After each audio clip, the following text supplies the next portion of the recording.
Sorry, boy. He's over there napping, and I am just disturbing him with my clapping. But, yeah. So it is August 5th. I can't believe it's August already. I didn't film anything in July because I just, after the mammoth of a studio vlog that I put out, you know, in July from March to June, I just let it go. Needed a break. So as you can see, I have a microphone attached to me. I hope that it sounds good. It attaches to my phone. It's really just a basic microphone. I got it because I want to improve the quality of my Skillshare videos, which is a whole other story that I'll get into later, but I wanted to, you know, just do a little intro sort of thing today. I'm not really gonna do too much work today. Oh, he's so cute. Yeah, my boy. He's sleeping.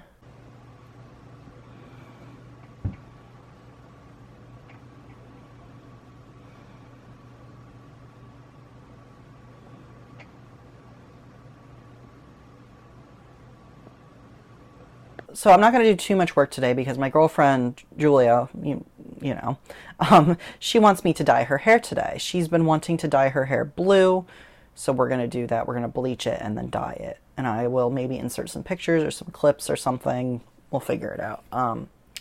So that's going to take a lot of time today because she has very long hair. But I don't want to do nothing today. So I've been feeling, I mean, you can probably tell by looking around my office, it's an absolute wreck. So I really want to clean today and do that. And then she's going to be gone tomorrow out doing things with friends. So I am going to do some stuff tomorrow as well. So updating to you to where I am now. I had a couple really big orders in July, which was really exciting. I had like 2 people order like 10 cards, thereabouts, it felt like. So that's been great. I've been having steady orders since then. I've been looking more and more into wholesale. I've been finding more places. I did a lot of that yesterday. I spent a lot of time going through and looking for stationery stores near me, bookstores near me, places that I think would want to sell my cards, my art, my stickers, etc. So I have them all on a list, and then I'm going to maybe it'll probably be Monday before I get a chance to do it, but I'm going to go through and email or call all of them and see if there's any that I need to reach out to a second time. But yeah, so I really, really want to clean and, you know, kind of redo, maybe not redo my office, but like reorganize and get it all fresh. I've been watching Bailey J's moving vlogs and some of her streams as well, of her just setting up and moving into her new home, and it's really got me wanting to just refresh in here. So yeah, that's the plan. But yeah, so that's what's up. I just filmed another installment of my first year on T video. Yeah, you'll have to let me know what you think of the new microphones. I also got a studio mic I can show you.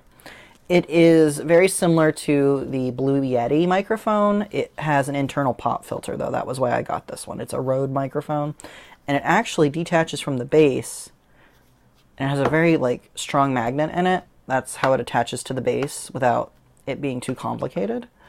But you can detach it, and there's a connector thingy somewhere.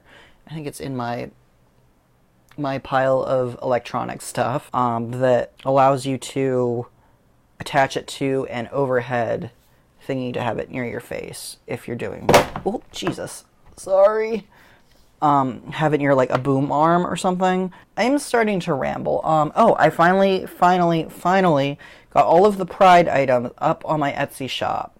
So I'll insert some pictures like here-ish so you can see what it is, but yeah, it took me like 2.5 months to get them listed, unfortunately. But, you know, what are you going to do? You just move at the pace you can move. But yeah, that's that. And I think that's everything right now. Yeah, there's a lot of stuff I'm going to need to be doing, which I will probably film. I don't think I'm going to use microphones for everything. Like, it's kind of a pain to have to carry my phone with me if I'm like walking around and filming. But I would like to use it if I'm going to be sitting down and talking, or if I'm doing a voiceover, that sort of thing. So yeah, let me know what you think of the new microphone. And yeah, let's get into cleaning. I don't know if I'm going to film everything. I might do a before and after type thing. We'll see. Okay, so this is the before. Ravioli is helping me by destroying this piece of cardboard. Aren't you, boy? Yeah. Okay, yeah, you're a good boy. Okay, so yeah, it's a mess in here. I'm gonna put on some videos and we're gonna clean and tidy. If you don't know, I collect dolls. I bought a couple OMG LOL surprise dolls lately, so I have all of their packaging and stuff, which I try to reuse the packaging, but I still have to find homes for it in the meantime, so yeah, it kind of... Can I help you? Are you having a good time at least? You can watch him while I talk. So yeah, basically I need to clean up and organize and yeah, deal with the packaging materials that he is so kindly shredding. You little hamster. Little hamster. So yeah, I'll get back to you when I'm done, or when I get further.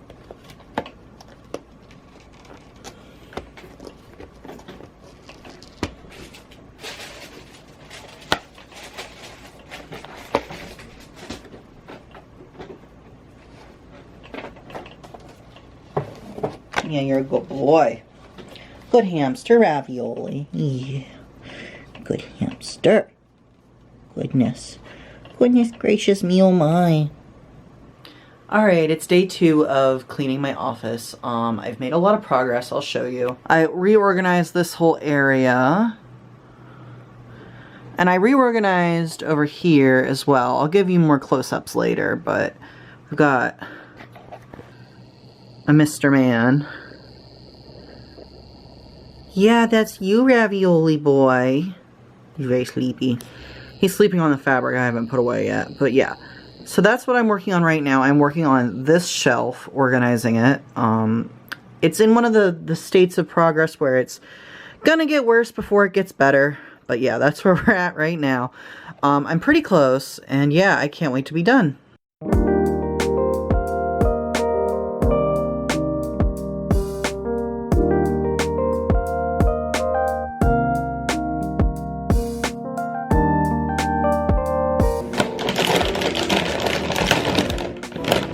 Oh, this isn't powdered either, okay. I thought these were powdered.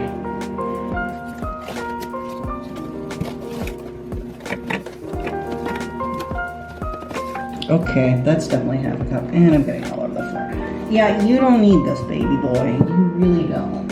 I promise.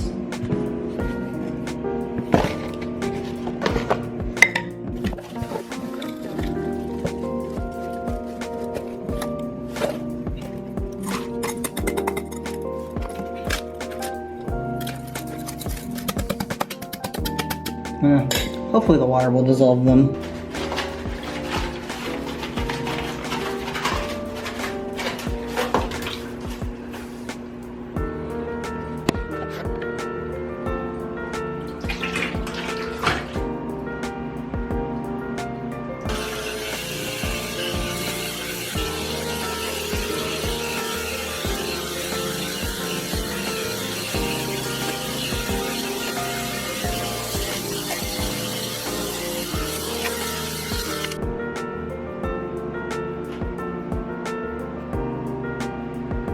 So here's something else I needed to do this weekend, although it's now Monday, so it's not really a weekend anymore, but I need to, there's some fungus growing in the soil of this lemon button fern, I think is what it's called.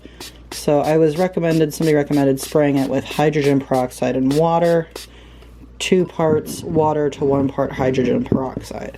And this guy does really need a water, so probably tomorrow I'll water him. Give it a chance to kill off all the nastiness. Yeah, I think I'm gonna have to look at the drainage thing on the bottom of this, because it has one of those little drainage, like built-in drainage dishes, because he hangs from above my window to keep the cat out of him, so he has to, I mean, I can't have it dripping on my computer, but he also needs to be able to drain, so, you know, it's kind of where I'm at. And if you hear Ravioli crying. That's because I locked him out, because as soon as I took the plant down off the shelf, he began nibbling on it. Like, immediately. Alright. So, but I think, because you can see his little built-in drainage dish, so I think there might be an issue, like maybe there's a rock or something stuck in the like, there's a little hole down there. It's kind of hard to see, but hold on. Yeah, I don't think you're going to be able to see that, but trust me, it's got a little hole so the pot can let the water out to there to evaporate any excess water, but I think it might be blocked. So I'm going to take like a skewer and wiggle it around in there, see if there's, it'll actually probably be a knitting needle, not a skewer, but see if it needs to be cleaned out. But yeah, that's where I'm at. I'm pretty much finished with the office. I'm waiting for the organizing containers that I ordered from IKEA to come. They're supposed to come today. Yeah. It took me all weekend to clean up this office, and it's still not perfect, but it is lived in, like it's used. So it's gonna be, there are gonna be some things sitting out and floating around, you know, it's not magazine show quality type thing. There's that. Hopefully that'll help this guy. He was looking really rough for a while, but yeah, he's a pretty hardy boy. He just kind of does his thing. Oh, and you couldn't see what I was doing at all, but alright, hold on. Oh god. There he is.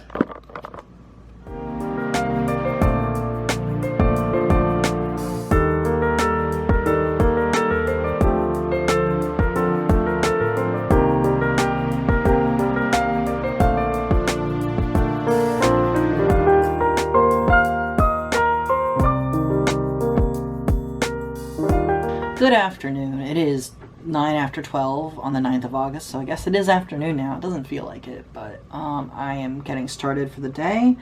I am going to be doing some wholesale inquiries, and then I think I'm going to write for a bit, and then I'm going to do some art. I also have an art date with my friend this afternoon, so that'll just be over Zoom. They don't live close to me, so I'm not going anywhere, but I will get to hang out with them, which is nice. And I think I'm going to pull out my Bailey J sketchbook and do some, I don't want to say fun art, because I enjoy all of my art, but it's like, it's not for a product. I think I'm going to draw a D&D character. I started my first D&D like experience being in a D&D game recently, and I think I want to draw my character because why not? But yeah, we went grocery shopping this morning, which is why I'm just now starting my day at noon. But I pulled some cards and I thought I'd talk about them a little bit.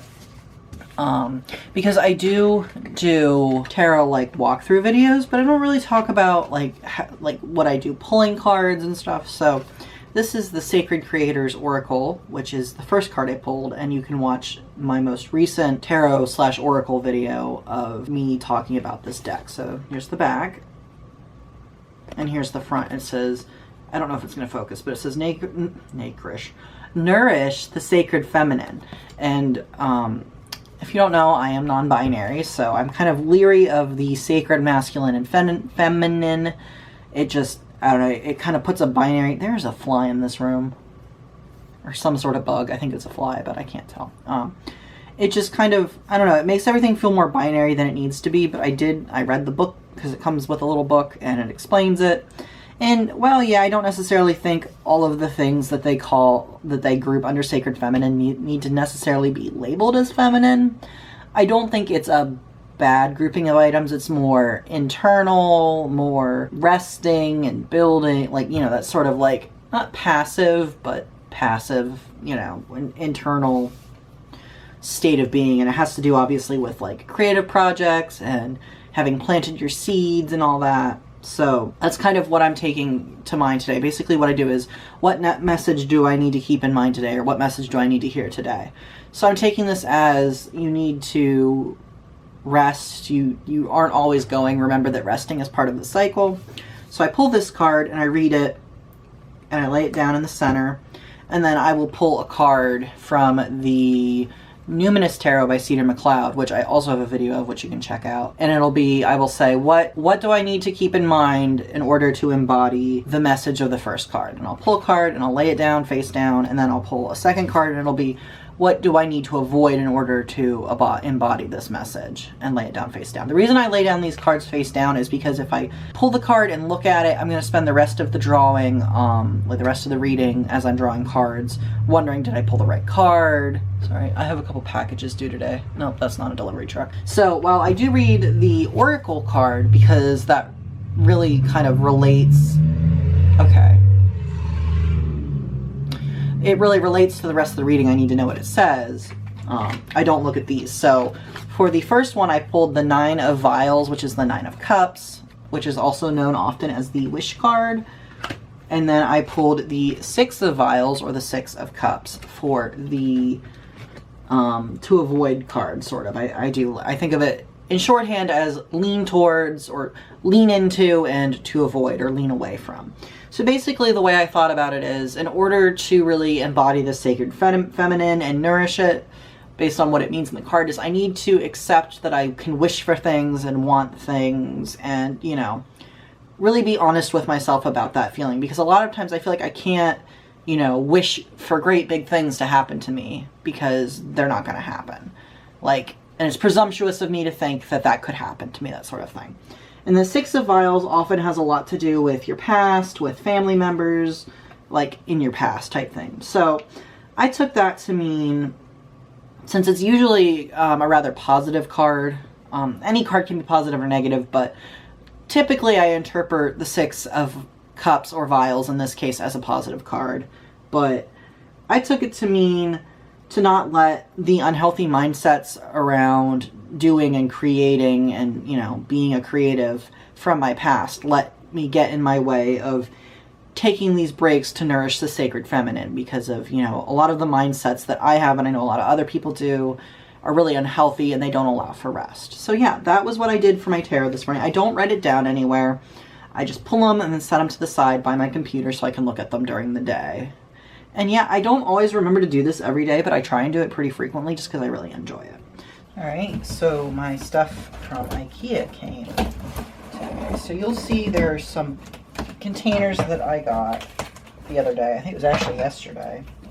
That obviously aren't a part of this package. You'll see them when I do the final tour. But I wanted to order from IKEA because I have a pegboard, which you'll see in a minute, that holds my sewing supplies and just, you know, scissors and stuff like that.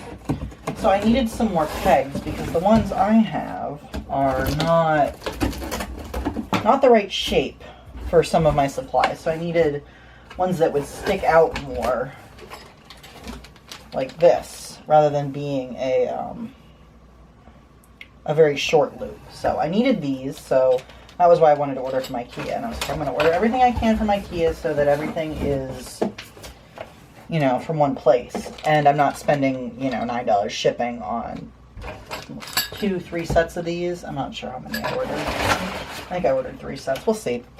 But they didn't have everything I needed. I wanted clear plastic containers with bamboo lids, and they didn't have that. So I ended up getting them from the container store. And I did look in the place where I originally ordered some of these clear plastic containers with bamboo lids. No, didn't have any more. Didn't have them anymore. That was Joann's. They had plastic containers with bamboo lids, but they weren't clear.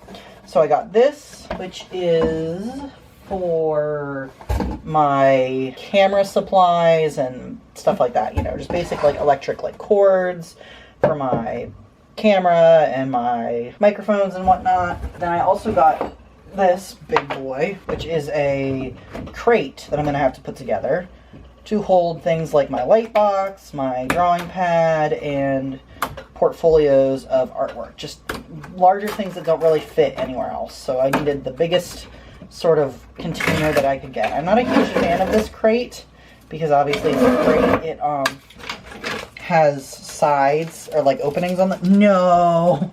Ravioli thinks these are a toy. I'm gonna throw them out, okay? They go in there. They're not for babies. Apparently they are for babies. So yeah, I'm gonna put this crate together and then I'll show you where I'm gonna put all this stuff.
So here is the setup now for my pegboard. I have all of the different sewing supplies on here that don't fit elsewhere or have like holes in them.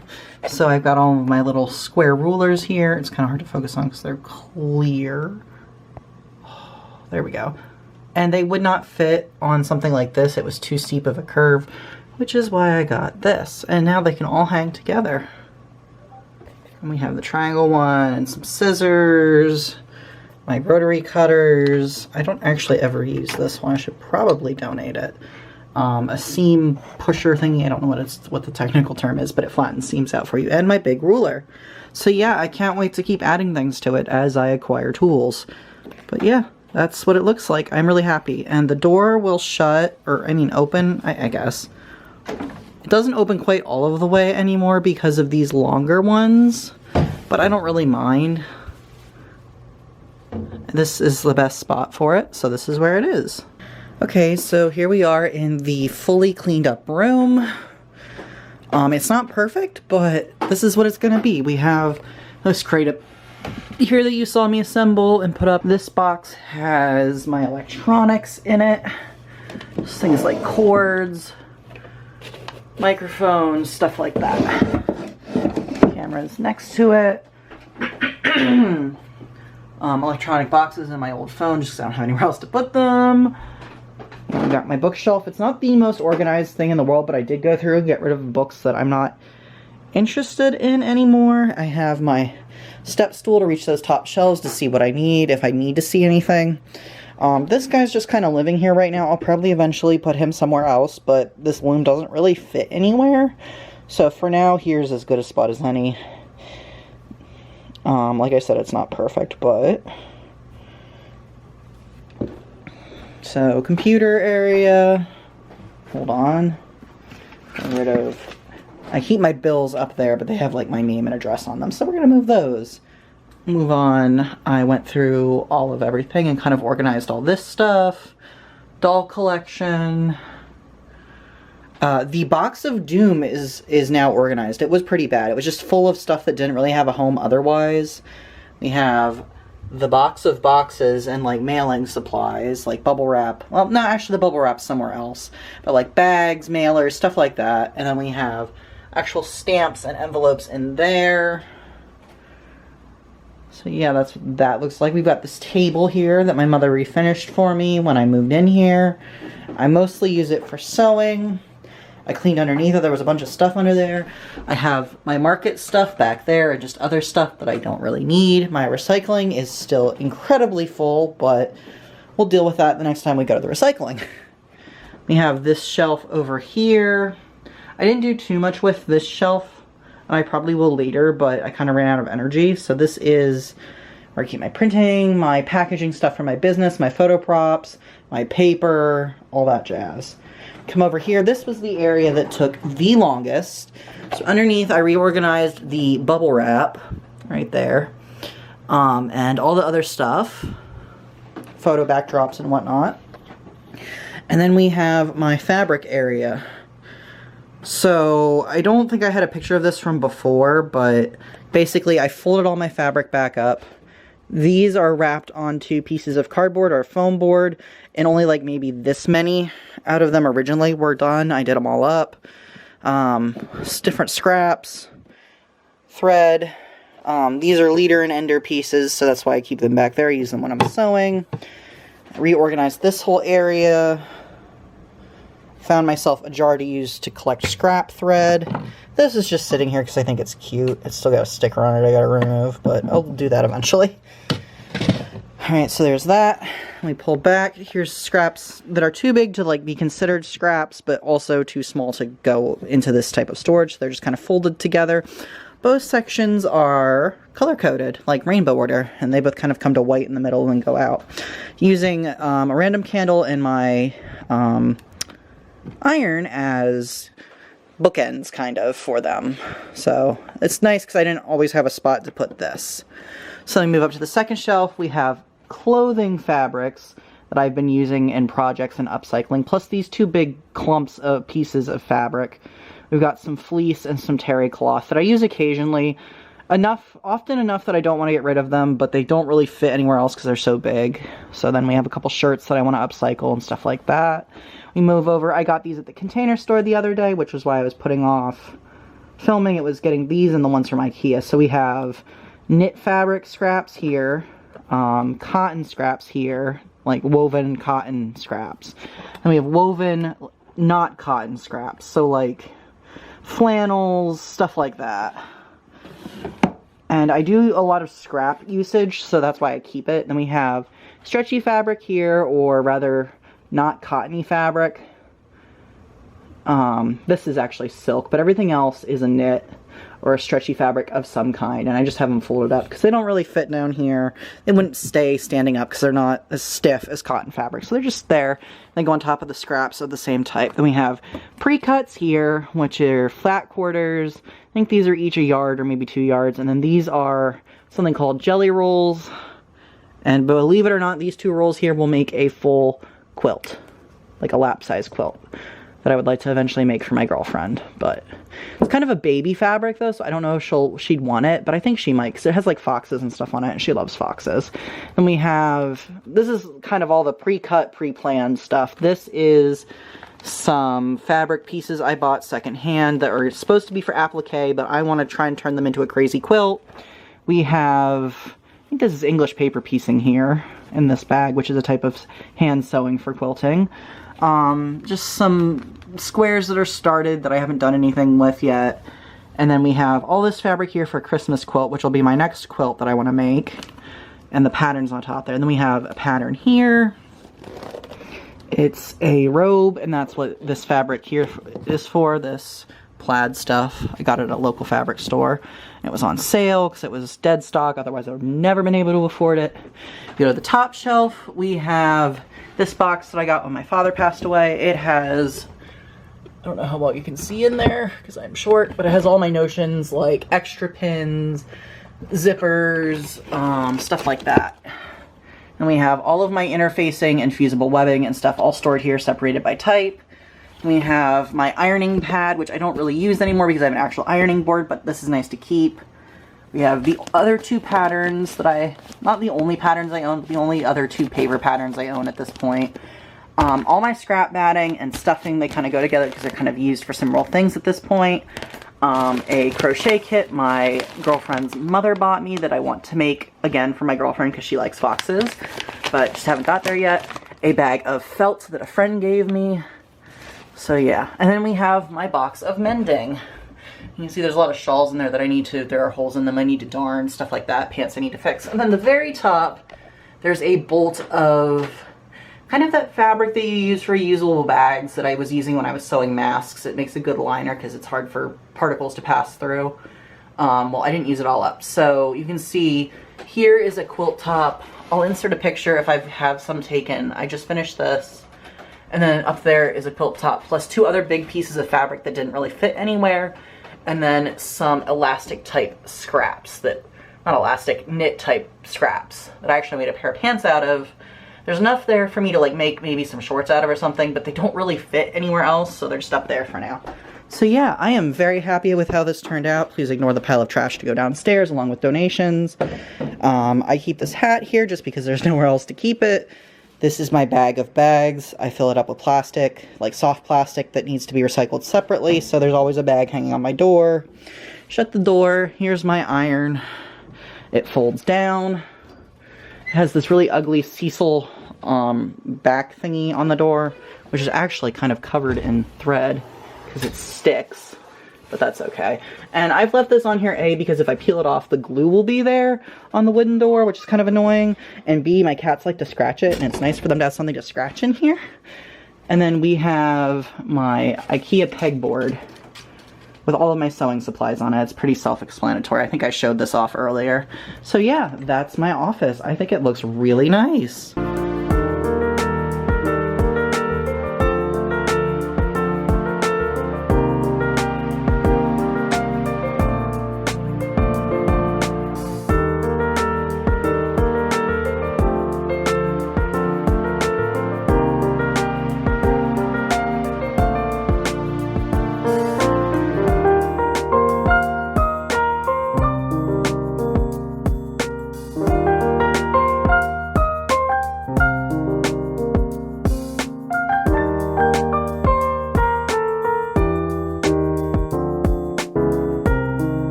a fight?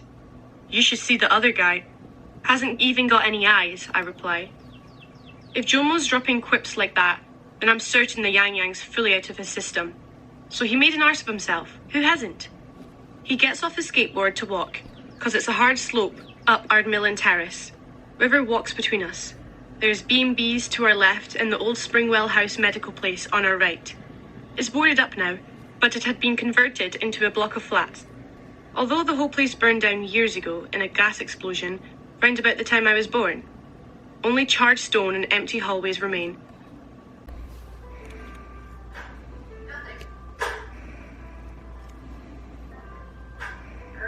Are you helping?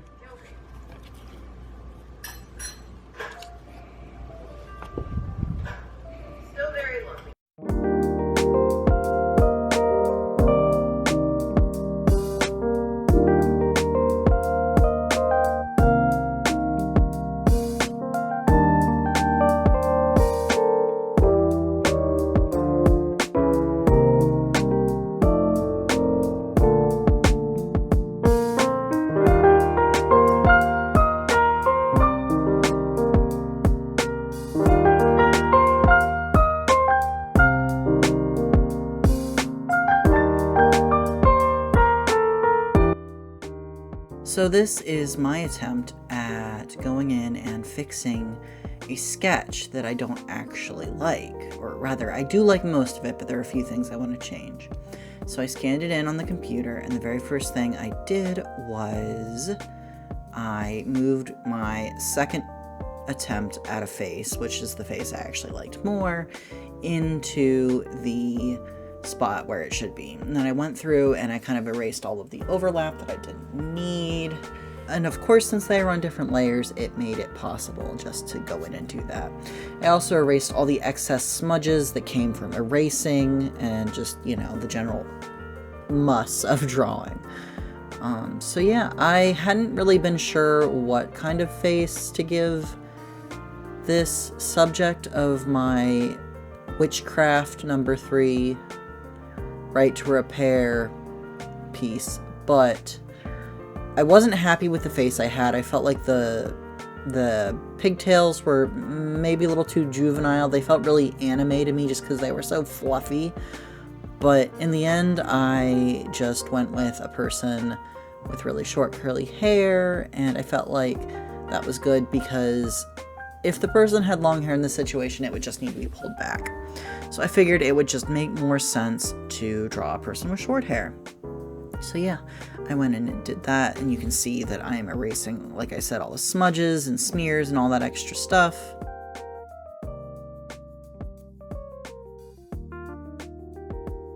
And just getting rid of all of the extra paper white, because it doesn't always come out as pure white, so then you waste ink. Oh, that's terrifying.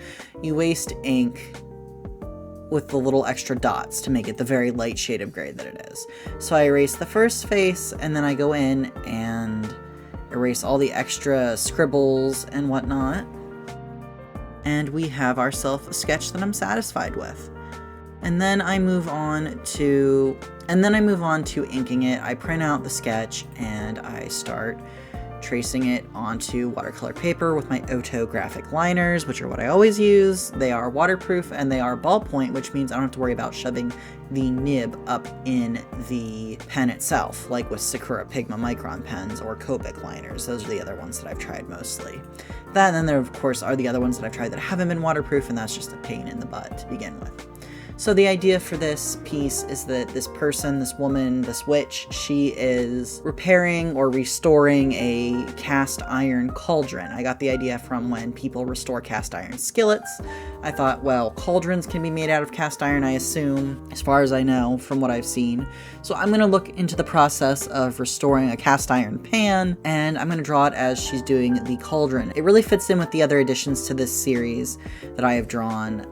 There's a witch repairing her broom using, broom repair techniques that I researched, and then there's a witch repairing her grimoire or her spell book or her tome of some sort using book repair techniques I looked up. And the idea really is just that we as people have kind of lost the connection to the things that we own. Not in a way that says that things are the most important thing, but we don't value the things we have anymore. We're more of quantity than quality as a society often, and that's not something that I think is healthy. And I also think that it's important that we go ahead and learn how to repair the things that we own so that we can take care of them and use them for longer. So yeah, that's just the point of this series, and that's what I was working on here. So then we move on to this house portrait. So this house portrait was a commission, and basically what I did was I sketched it out, and I realized that the way I had drawn it in the sketchbook was that I really didn't have enough room for the flower bed that I wanted in the front. So I scanned it in, resized it so the house itself was a little bit smaller, and went in and erased all of the bits that I didn't need, same thing as before, kind of getting rid of the background and whatnot. And then I drew in the second set of stairs, which you can see me doing here. I really don't like drawing stairs, and unfortunately they're pretty essential to houses in Pittsburgh because if you don't know, the land here is pretty much just mountains and hills. So yeah, I drew them in and I had a little bit of trouble. You'll see at the end I ended up having to number them because it was a little bit of an optical illusion. I was having a hard time keeping track of the number of stairs I'd drawn, and I really wanted to make sure that I drew the right number of stairs.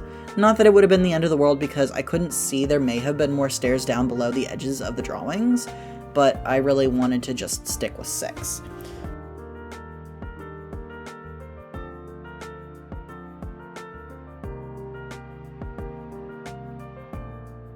So then after that I had to draw in the bush, and the reason I hadn't drawn in something so big and important as a bush right in the front is actually because I had a couple different reference images. Some of them were from places like Google Maps, some were taken by the client, and the ones from Google Maps, which was the one I ended up using the most, was just, it didn't have the bush in there. It was an older picture that must have been before they planted the bush or when somebody, was living in the home.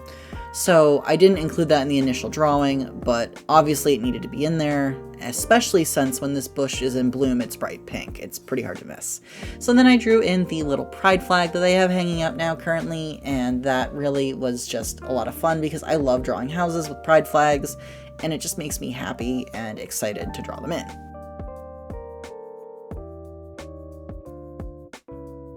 Also took some time to clean up the original sketch here and there. I didn't show very much of that because it's a very tedious and time-consuming process.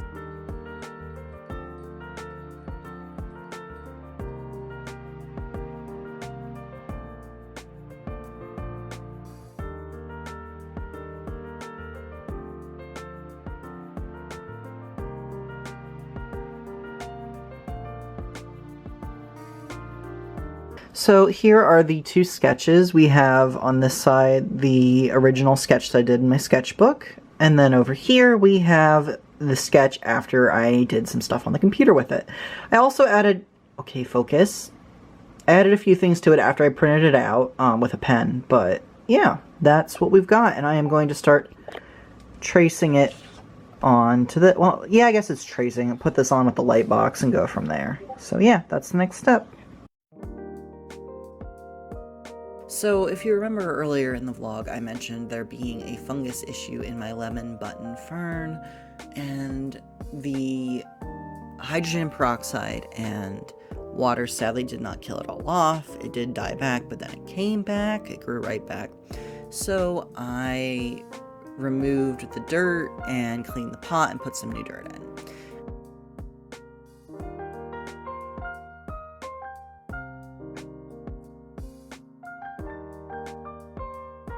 And then I also finally found a prayer plant, which I have been looking for.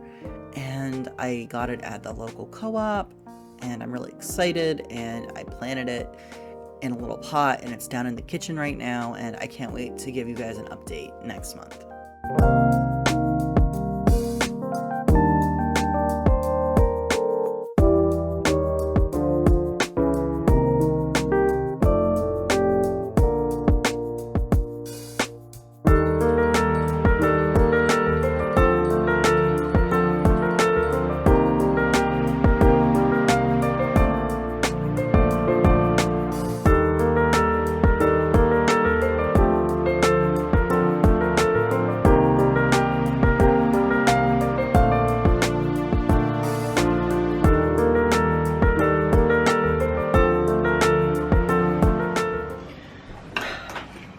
Good morning, everybody. It is August, I want to say 25th. I am working on a commission. I did do a little bit of a speed paint style thing this morning. But the video I was watching in the background was a Bailey J vlog, and she was talking about how she likes when people talk while they do stuff. And it occurred to me that I don't really do that. I do a bit of voiceovers here and there, but very rarely do I just sit and talk while I work. So I thought I'd do a little bit of that while I painted. I'm trying to decide from which direction I want the shadows to go. It could really be either, I think I'm going to go this way since this under the porch area is going to be in shadow anyways. So I'm going to start at the top. My favorite shadow color is Payne's Gray. And that's the only color I use that's not a part of this set. The actual set's over there, but this is the like color key that goes with it. That's the name of it. I've got it right here. It's got some stickers on it from my friend Killer Pancake. Yeah. So I believe it's an M-gram. Let me see. See, that's the thing about doing something like this. You either have to have everything set up and you want to know exactly what you're going to say.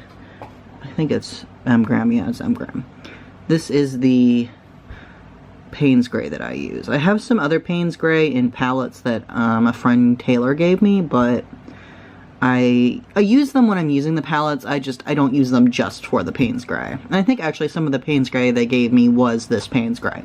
Because they were the person who I learned about Payne's Gray from, and this, hold on, there we go. This brand of paint. But yeah, that's the only color that I don't use this specific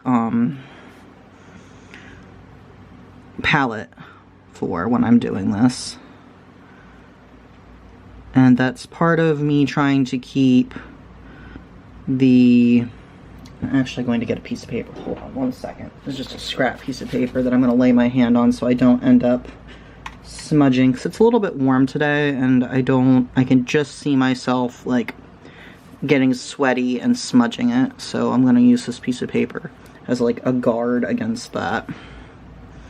But yeah, I've kind of been a little bit fluid in how I've been working on the order of operations with this, with my house paintings in general, not just this one, but I tend to, or at least I used to, add in the shadows first, and then at the very end do the color pencil details because, well, you know, color pencil is, at least this color pencil is a bit waxy. You don't want, you know, make it hard to put in the colors, but I noticed that sometimes, especially with bricks like these where individual bricks are different colors, it would be easier to add in the brickwork via color pencil first and then go in and add the color, which I don't know if you saw any of that, but yeah, I did do that yesterday. It took me a while yesterday, but I had a lot of fun with it, so I'm not complaining. What? Oh, hey, you two, be nice. Alright, hold on. I'll be back. I think somebody needs a timeout. Ravioli, come on. Oh. Whatever. Come on, Cassie. Come on, baby girl. Yeah, I know. Good girl. Good girl. You stay in here.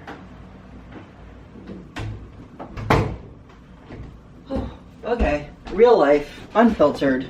Our cats do love each other, ignoring that noise. They roughhouse a lot and they play, and Ravioli can be, his vet described him as an enthusiastic player. They're actually both very enthusiastic. However, he doesn't always know when to stop, especially if he's not having a good day. He does not like when we clean because, having adopted him during COVID, he associates cleaning with people coming over because, you know, when you're quarantining, you don't always feel like you need to clean when you should. So yeah, he sometimes gets a little over-aggressive and upsets his sister. Although, to be fair, she starts it a lot of the time. He just may take it a little too far. So, we cleaned this morning, or rather my girlfriend did. She was cleaning while I gave myself my tea shot and got ready for the day. So he's been kind of upset about that all day, or all morning, or into the afternoon. I think it's pretty much afternoon now. So, yeah, he's taking a little time out so that she can have some space and he can calm down. So you might hear him crying. He's just in the bedroom. He's not being tortured, I promise. Despite any sounds you might hear. If it gets really pathetic, I'll cut it out and I will let him out and whatnot. But sometimes he needs a moment to chill. We try not to do this too often because it can create, it's not always the best solution, but sometimes it's just what needs to happen because Cassie needs to be able to have her own space as well. So, anyways, back to the painting. What I was saying was, I think I remember what I was saying. I usually do the color pencil last after the shadows, but sometimes I just have to put it in first, and that's what I'm doing here. In my previous house painting that I did it that way as well. I was, you know, there was a lot of brickwork, and actually it wasn't so much brickwork, it was more so window, like, panes and stuff. I don't know if it's considered a leaded window, if it's white. I don't know. You'd think as a person who does so much stuff with, like, houses, I would know, but I don't. Anyways, so I just I did that first, but then I had the issue of it not being easy to paint over at certain points. So, yeah, that is, you know, a concern. So I wasn't planning on doing it that way this time until I was looking at the bricks, and I was like, you know, that's probably the best way to do it for now. So, yeah. I'm going to get these little details in first, and then I'll go in and do the under the porch area. But while they dry, I'm going to actually have to get out more paint. I used it all up. I used a lot of Payne's Gray in the other house painting I was talking about. I'll insert a picture. You can see what I'm talking about. But there's just a lot of shadows and a lot of stuff that needed to be Payne's Gray in color. It's the color I use for the windows. I also like to add in these shadows in the window, even if the shadows are going to be then like kind of covered with an overall shadow. I feel like it just creates a depth in the shadows that might not be there otherwise, because even if an area is in shade, there's always different layers to the shade. And if you're an artist, this might seem really, you know, obvious to you, or someone who does like photography. Not that photographers can't be artists, geez Louise. I am digging myself a hole here, but basically if you're someone who's thought about this sort of thing before, it, you know, will be really obvious to you, but maybe you haven't thought about it before. Not everybody needs to think about it. I'm going to have to look at the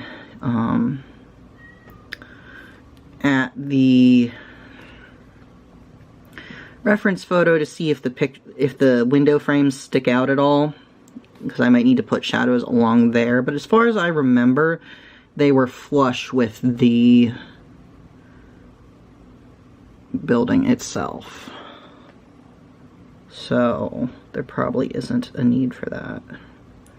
Alright, I'm going to move this. Also, I kind of gave up on taping this down. I had it taped down, and I took it off to film a TikTok because, you know, my life revolves around, well, it was a reel. I don't really do TikTok. I try to, but there are only so many apps I can handle, and TikTok is just kind of not one of them.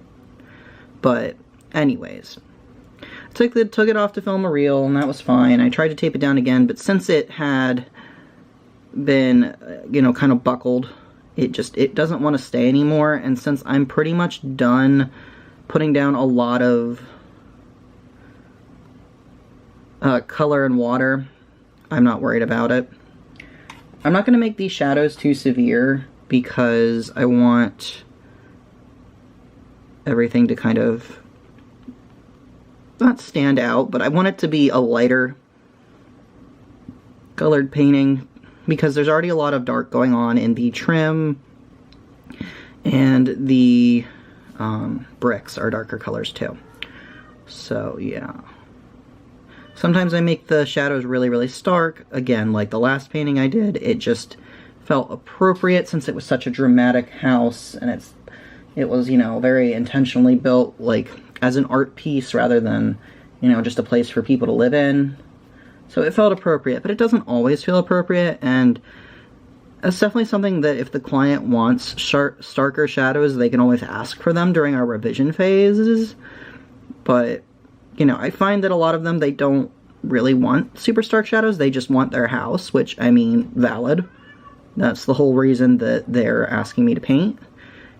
Alright, I'm going to bring the shadow a little bit up onto this, but not super far. But we don't want it to line up because it's a difference in height. We want to emphasize that.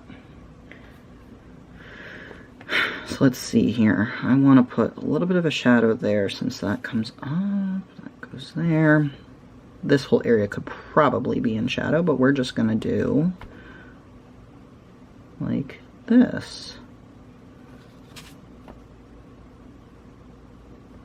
And I think those pieces of wood on the fence are going to need to be in shadow too. And then if the shadows land on the grass, even if it's a straight shadow like this manufactured piece of cement, I say like there's someone else doing this, I will make the shadow a little fuzzier since it is, you know, we'll come to about here maybe. Yeah, that's a good spot. I don't want it to end right at the edge of the board though, because that's feels manufactured, so we'll go a little bit, there we go, the next one. So yes, that's the basic shadows. I'll probably add more in later in terms of little shadows, because I like to let it sit for a little bit and be like, oh, what did I miss? Like, for example, I'm seeing here that I missed shadows coming off of the rocks, not just the shadows of the rocks. And there is one thing colored pencil wise I haven't added in yet, but that's fine. I wanted to get these shadows in first. Again, I said the shadows weren't going to be too dramatic, so I don't think it's going to affect it. And if I need to, I can always add shadows in over top of it. But they wanted wildflowers drawn in the yard, so I'm going to add those in at some point. Not at some point, after this part. But yeah, alright. I'm going to get some more paint.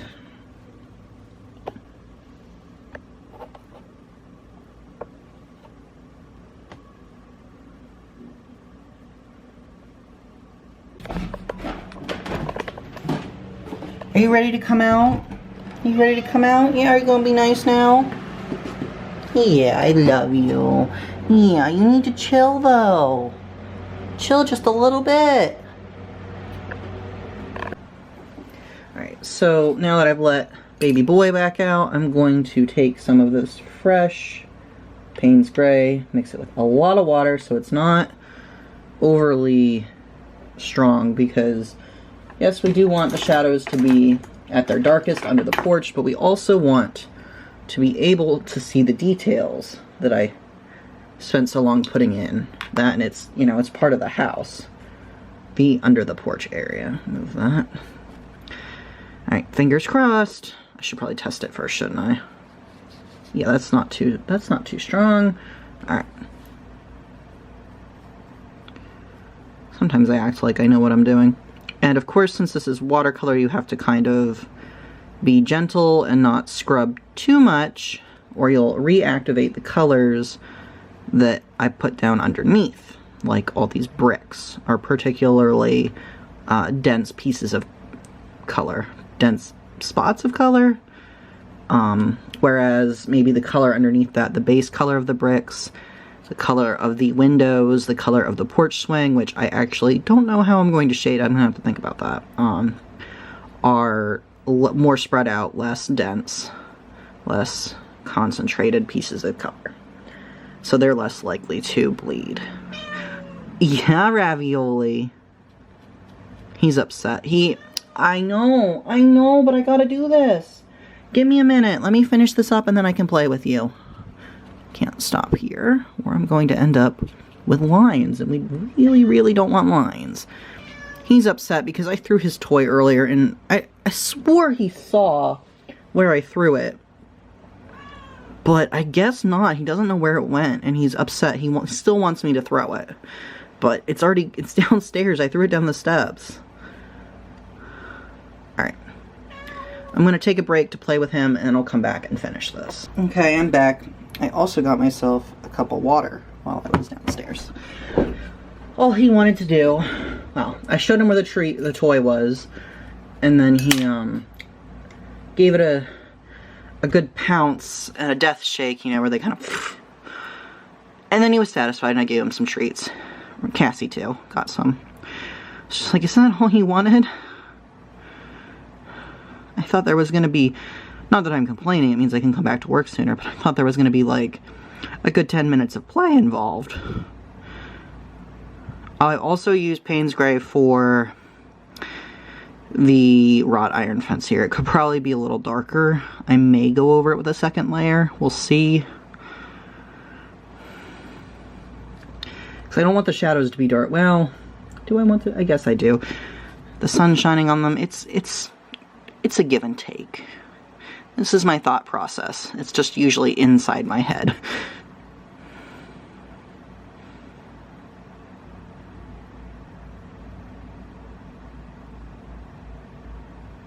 So I also got today the payment for the charity silent auction commission I'm doing. I talked about it in an earlier vlog, but if you don't remember, a friend of mine is on a board for some sort of charity. I forget which. They did tell me at the time, and I was like, oh cool, that sounds awesome. It's something like reproductive rights, maybe. Something like that. Yeah.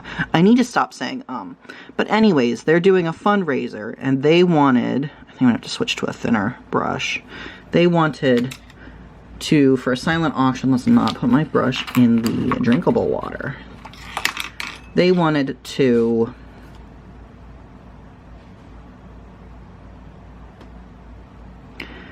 They want to do a silent auction as a fundraiser. Oh my gosh, my brain.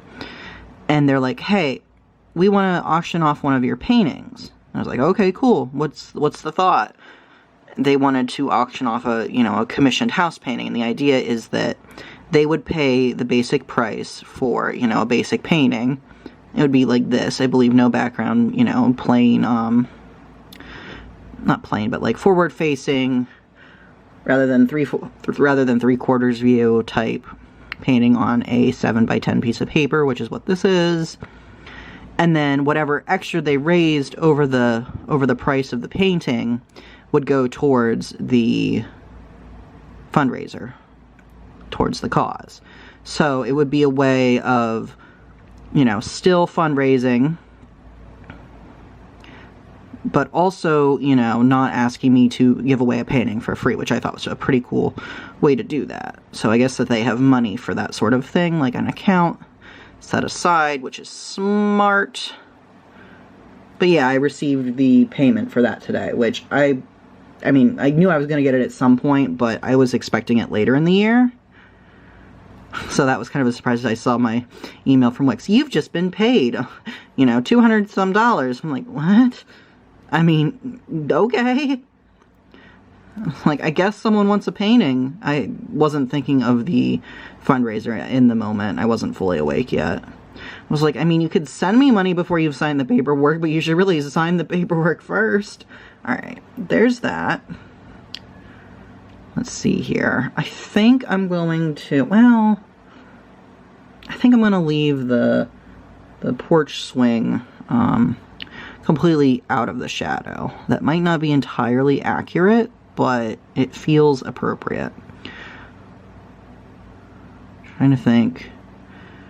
I think I want a shadow here for this pillar. Not a big one, just something to indicate that it does take up space in the universe, It casts a shadow. I'm going to put one like that. I love this little plaque. That's where their house number will go when I'm done. I'm thinking. I think I'm going to do a very light shadow wash in the door frame here. I don't want it to be too much darker than it already is, because it is very dark, and I still want the color of the door to show up, as well as these windows. See, and I'm like lifting the color here, because I don't know, it's just not. Alright. That'll have to be good enough. I may even go in with like a paper towel or something and try and lift some of that excess moisture. But yeah, this is where we're at. I'm trying to think if I want to put in specific shadows on the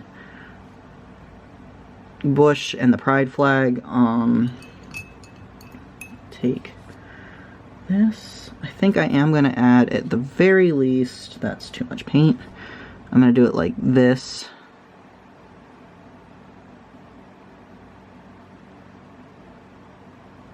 Because it's a dance between being realistic with the shadows and, oh Jesus, keeping elements visible so that it makes sense with what it is. Because you would think if you're painting something that you have reference photos for that actually exists, oh, you want to paint it exactly as it exists. But like, especially when pictures are taken just, you know, by Google Street View or by whatever, it doesn't always make sense to the human eye, like, artistically. That's oftentimes what people send me. They'll take some quick snapshots themselves, but then they'll also send me, like, Google Street View, which is perfect. That's what I ask for. But a lot of times it just doesn't quite convey, you know, an artistic view, because that's not the point of Google Street View. I'm trying to decide if I want to add any shadows to the steps. I don't think so. Maybe a very, very light shading, just to emphasize what part's flat and what part's not. So like something like this, just barely making it darker on the vertical area, because the flat area is able to catch more sun.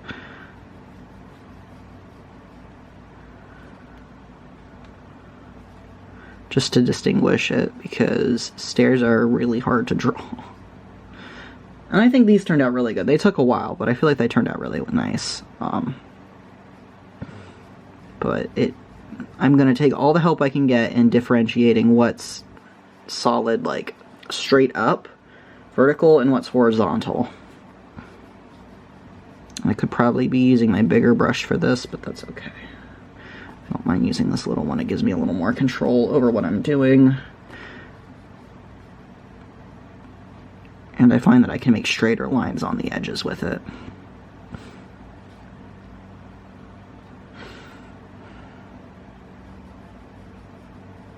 So yeah, that's my thought process when I am painting a house painting. I don't know if you all found that interesting. That was like a really long chunk of time. I may cut out, I don't know, boring stuff? We'll see.